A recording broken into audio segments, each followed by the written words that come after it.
About Aditya ધર and ધુરંધર 2. શું હર વખત શનિની સાડેથી નુકસાન જ લાવે છે કે ધુરંધર 2 1000 કરોડ સુધી પહોંચી શકે છે? આવો વાત કરીએ આદિત્ય ધર. 2021 થી એમની કુંડલીમાં શનિની મહાદશા શરૂ થઈ છે.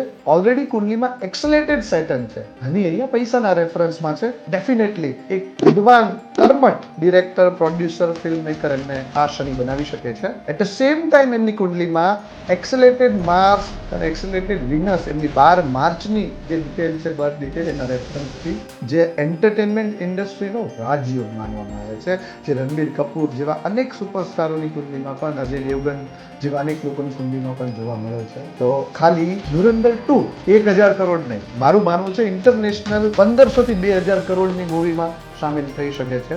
અને આદિત્ય ધર ખાલી એક સક્સેસફુલ ફિલ્મ મેકર નહીં, બટ અહીંયાથી કોઈ ઇન્ડસ્ટ્રીનો યુનિવર્સ ક્રિએટ કરનારો વ્યક્તિ આગલા 7 વર્ષમાં બની શકે છે. તો 7.5 અથવા તો શનિની વિષુવવૃત્તિ દશા હર વખત તમને હેરાન નથી કરતી, તમને આદિત્યમાંથી સૂર્ય જેમ સનરાઈઝ કરી શકે છે. તો તમારી પણ શનિની 7.5 ચાલી રહી છે અથવા વિષુવવૃત્તિ દશા ચાલી રહી છે, તો તમને લાગે છે કે ધુરંધર 2 1000 કરોડ કે 2000 કરોડ સુધી પહોંચી શકશે?